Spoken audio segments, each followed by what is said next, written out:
বিগত কয়েক দশক ধরে মিয়ানমারের রাখাইন রাজ্যে বসবাসকারী রোহিঙ্গা মুসলিমরা নানানভাবে নিপীড়ন ও নির্যাতনের শিকার হচ্ছে। 2017 সালে বড় ধরনের সামরিক অভিযানের পর লাখ লাখ রোহিঙ্গা বাংলাদেশ সহ বিভিন্ন দেশে আশ্রয় নিতে বাধ্য হয়। আর এই সংকটকালীন সময়ে আরসা নামক একটি সংগঠনের নাম বারবার উঠে আসে। আজকের ভিডিওতে আমরা জানার চেষ্টা করব তাদের উত্থান, কার্যক্রম ও উদ্দেশ্য সম্পর্কে।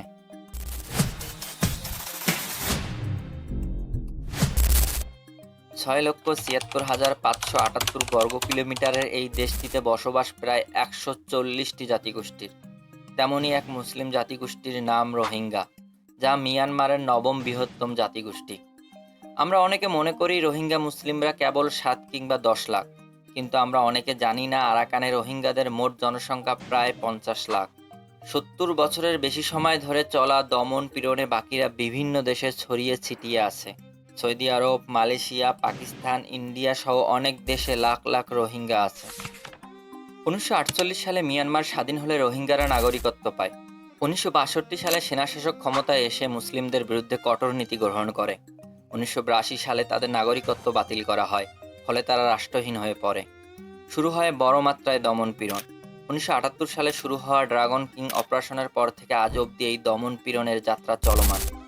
রাখাইন রাজ্যে বসবাস করা এই জাতিগোষ্ঠীটি একসময় নির্যাতনের বিরুদ্ধে সোচ্চার হতে থাকে। এরই ধারাবাহিকতায় 2013 সালে আরসার জন্ম হয়, যার মূল প্রতিষ্ঠাতা আতাউল্লাহ আবু আমর জনুনি। এই সংগঠনের দাবি, তাদের মূল উদ্দেশ্য হলো রোহিঙ্গাদের রক্ষা করা এবং আরাকানকে রোহিঙ্গাদের জন্য একটি স্বাধীন ও নিরাপদ রাষ্ট্রে পরিণত করা। আলহামদুলিল্লাহ রাব্বিল আলামিন والصلاة والسلام على أشرف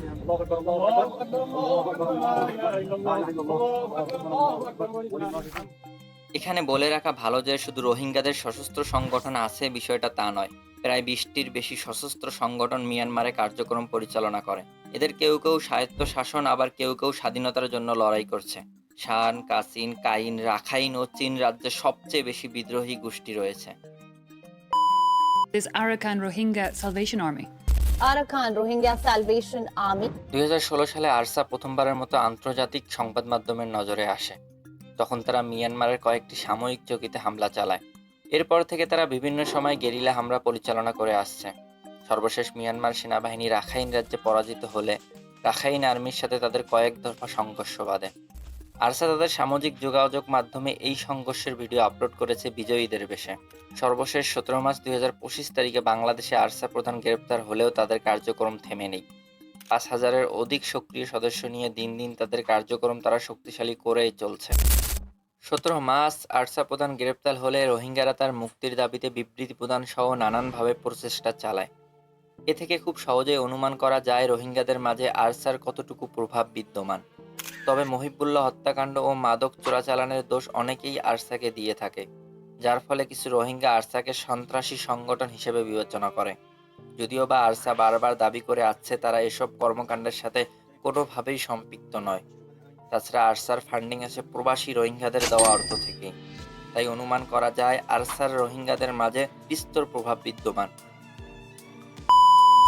2024 সালের ফেব্রুয়ারিতে মিয়ানমার সরকার সাময়িক পরিষেবা আইন নামক একটি আইন চালু করে, যেখানে রোহিঙ্গাদের আরাকান আর্মির বিরুদ্ধে লড়াইয়ে যোগদানের শর্তে নাগরিকত্ব দেওয়ার প্রতিশ্রুতি দেওয়া হয়।